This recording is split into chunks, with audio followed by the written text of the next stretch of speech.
Mr. Speaker, I rise to, first I must thank the Honourable Member for the question. Mr. Speaker, sir, please allow me to give some background on the question that has been posed to me this afternoon. Mr. Speaker, sir, upgrading is a mainstream government response to deal with the rising number of informal settlements due to urbanization. However, prior to upgrading an informal settlement, consent in the form of development lease is often sought to ensure that government rightfully enters into the land boundary and carries out development works. And it's also important to note, Mr. Speaker, sir, that upgrading of informal settlements, I think I've also mentioned this in one of my earlier statement, contribute directly to Sustainable Development Goal number 11. Mr. Speaker, sir, according to Fiji Informal Settlement Situation Analysis Report that was published in 2016, it indicated that the official figure of informal settlement in Fiji was 250, with lesser number of settlements, lesser number of large settlements, but a greater number of small settlements. In 2019, Mr. Speaker, sir, the Ministry, in collaboration with UN Habitat and assistance from ITLTB and Ministry of Lands, identified a total of more than 300 informal settlements. This indicates the growth in urban areas being accommodated through informal settlements. Mr. Speaker, sir, it's also important to note that informal settlement upgrade project dates back to 2006. It was formerly known as Quarter Settlement Upgrading Program and later complemented by a town-wide upgrading program in 2014. Under the program, there were 10 development leases that were acquired prior to 2015. Mr. Speaker, sir, in 2017, the Minister of Housing further acquired 18 development leases, an additional 17 in 2018. In 2020, one development lease was acquired, and recently in 2022, an additional 2, resulting in a total of 48 development leases. A total of 48 development leases. Mr. Speaker, out of these 48 development leases, 44 settlements are located on Itauke land and 4 on state land.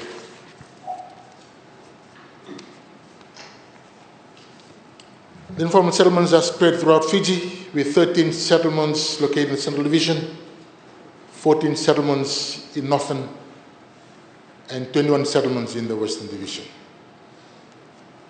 Mr. Speaker, sir, 4 out of the 48 development leases had surpassed its lease validity period of 5 years. These were for Ngauya in Lami, which expired in 2020, Tomoko in Lautoka, Napoint in Lambasa, and Varavu in Ba expired in 2022. And the Ministry is currently liaising with TLTB, Ministry of Lands and TLTB to have the lease renewed in order to proceed into preparation works. Mr. Speaker, sir, 20 development leases have been renewed for another 5 years until 2027. The remaining 24 development leases are still valid. Mr. Speaker, sir, I wish to highlight that since acquisition of the 48 development leases, only three, Mr. Speaker, Dhubu Nandronga, Lenrusa and Nandi, and Windham Dam informal settlements in Osori have had just the upgrades completed in 2022, more than 8 years after it was acquired. Mr. Speaker, sir, it is quite unfortunate that upgrades for the remaining 45 informal settlements that were acquired has still not proceeded to construction works over the last 8 years. This is due to no proper planning carried out when these development leases were acquired. However, the ministry has progressively planned and prepared these settlements for upgrade. The preparation work like includes topographic surveys, scheme plans, EIA, or environmental impact assessments, geotech surveys, and engineering plans are part of the process. At the completion of this preparation stage, then construction work commences. Mr. Speaker, in addition to the three that have been completed, three have currently commenced construction in the current financial year.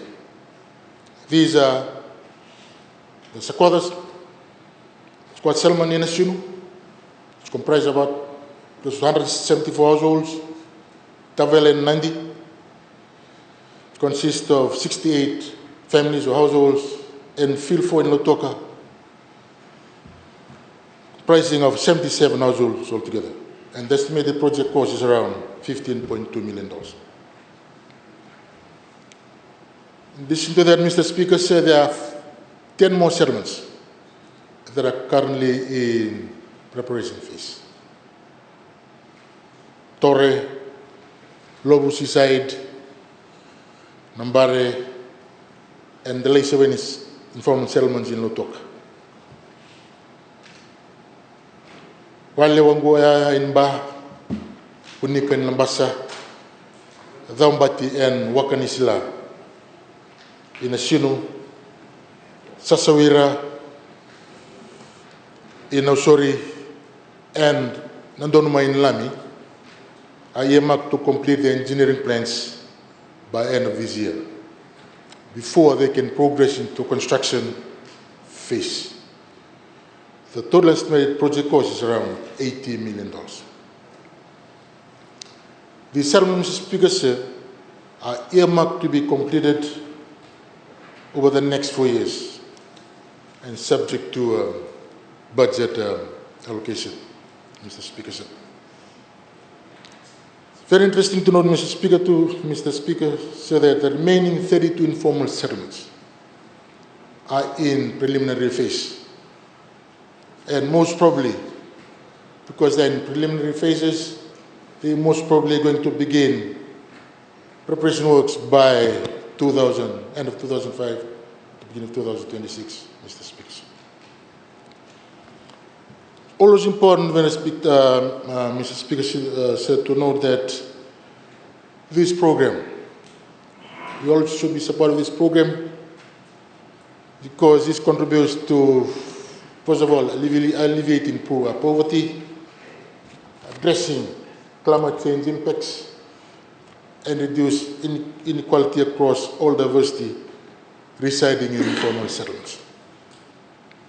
Hence, the Ministry will continue to renew policies and implement strategies in collaboration with our stakeholders to improve on the implementation of the program to ensure that it is effective and achieves the SDG goal that Fiji is aligned to, while also providing security, long tenureship. And I've just mentioned earlier, Mr. Speaker, sir, like at the moment, just completed only 3 out of the 48. If there were proper planning done, the past 8 years minus 1.5 years of COVID-19, we could have done better. We could have done more. We could have upgraded more settlements. And this is what the ministry is currently intending to do. So in the next 4 years, we're planning to at least complete the 13 settlements that have already identified. And it's a challenge for the ministry, it's a challenge for the country. Like we said, there are more than 300 settlements, informal settlements that we have in the country. And it's very important that when these informal settlements were identified, there was no clear directive or policy on which one should be prioritized first, which one should be prioritized later. I've just said there are more smaller settlements in most of these informal settlements than bigger settlements. I was asked the question by Honorable friend from on Gawia, Mr. Honorable Usmati. Unfortunately, the development list for Gawia has expired, and we currently liaising with the Ministry of Lands and TLTB to try and at least give an extension to the development list at Gawia. Thank you, Mr. Speaker, for the opportunity to. Thank you.